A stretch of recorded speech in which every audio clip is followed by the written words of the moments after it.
OK， 各位觀眾 ，Bidside Channel 又同大家見面啦。我哋節目主持人刨丁，今日繼續有我哋名人專訪 Walkie Law， 咁啊呢個 KFC 嘅寫字樓啊，好高興又同你再做訪問。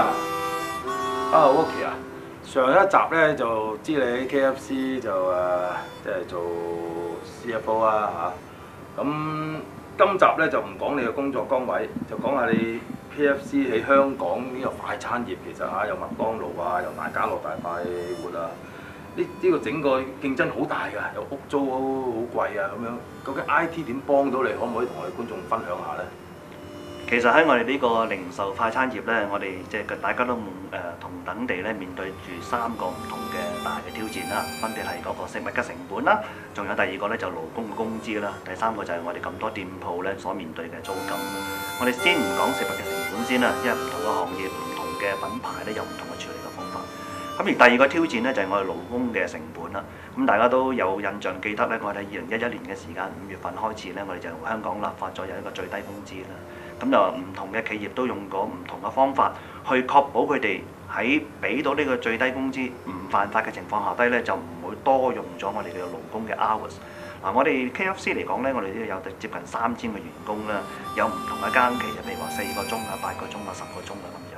咁一日嘅時間，我哋16個鐘店鋪開咧，唔係每一個鐘都咁多生意嘅。咁究竟喺邊個鐘頭裏邊，我哋係擺多啲人，邊個鐘頭擺少啲人呢？咁 IT 數據嘅分析咧，比起我哋咧就係一個好好嘅工具啦，讓我哋咧去適當地去即係我哋調配我哋嘅人手啦，從而咧就唔好話即係有過多嘅個性嘅即係呢班 hour 喺個店鋪裏邊啊，咁就能唔能夠達到一個最佳嘅平衡生產嘅一個即係個最佳嘅效果咁樣。咁而第三個咧就大家都知道嘅咧，就係話香港係一個幾地產市場主導嘅一個城市啦，各行各業都受住呢個租金嘅通常都遞增㗎啦，冇乜減㗎啦嘅一個嘅威脅，往往亦都有唔少嘅小嘅企業咧，係因為租金嘅上漲咧，令到佢可能係倒閉啊，或者要將佢店鋪嘅面積嘅收細啊，或者甚至可能轉型添。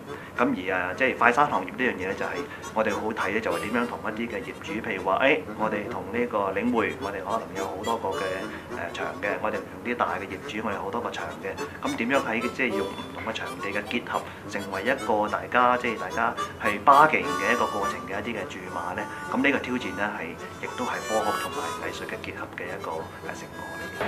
OK，Walkie 啊，嗱，而家我哋嚟到你哋即係 KFC 個店嗰度啦。其實你哋公司點樣營造一個競爭優勢咧？其實咧，即係一個速食嘅快餐店咧，你見到啦，即係盤面咁多啊，我哋係喺嗰個即係菜單嘅選項啊，同埋我哋有咁多個員工，咁所以咧，我哋其實都係好倚重呢個 IT 器材嘅配合。舉個例，如果有個客人買到嚟，佢要成2分鐘都落唔到個 order 嘅話咧，啲客就會走。咁所以我哋喺個 IT 嗰個 POS 嗰個設計上高咧，我哋係務求得開好短時間，10零秒啊、20零秒咧就可以完成一單 order。即係個客買到嚟，嘟揀邊個，跟住隔離撳個掣咧，張單就會印出嚟啦。跟住後邊就執食流。你試想下，如果要你等2分鐘，你未攞到食物已經走啦。咁呢個係第一個環節啦。第二個環節即係關於即係我哋有唔同嘅崗位啦，就喺你入到去個廚房裏面開始睇嘅。我哋有前台嘅，有後台嘅煮食嘅。究竟喺邊一個鐘數裏邊，我哋煮邊樣食物，煮咩數量咧？其實呢啲都要有一啲嘅靈巧嘅計算咧，去方便我哋減省我哋嗰個即係食物成本嘅耗損啦，同埋嗰個食物嘅新鮮程度。老實講，即係一個速食嘅行業，如果你唔係食物美味、服務良好、人嘅手腳快嘅話咧，你點留得住啲客啊？即係呢方面咧，就喺個 IT 都好幫到手啦，有一定嘅幫助㗎。OK。咁最低工資有冇咩大嘅影響啊？即係譬如啲員工嘅流動啊，或者係即係有咩可以做得好嘅良好嘅 HR 政策咧，又要面對。其實大概喺年半之前咧，最低工資呢樣嘢咧，全港性㗎啦，都唔淨止話我哋。咁我哋喺嗰個階段咧，的確係有少少嘅影響。咁但係就我哋經過少少嘅價格嘅調整啦。即係人力嘅一個比較妥善啲嘅安排啦。其實我哋都係用咗2個月到嘅時間咧，已經將呢個影響咧，慢慢去融入咗我哋嘅運作。所以到到而家，我哋叫做賺得折㗎。立法會遲啲即係選完之後又有標準工時，到時有好多 challenge 啦 ，Walkie 你。Walkie 啊，我想問下咧，其實嚟緊有咩業務發展啊，或者 IT 嘅角色又扮演啲咩角色咧？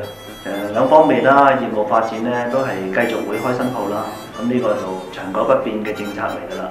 咁第二樣嘢就係喺產品方面咧，繼續係推陳出新啦。咁務求咧係即係推出多一啲新嘅食物嘅種類啦，同埋個配套啦，希望咧吸引多一啲未係我哋嘅顧客咧，將會成為我哋嘅顧客嘅。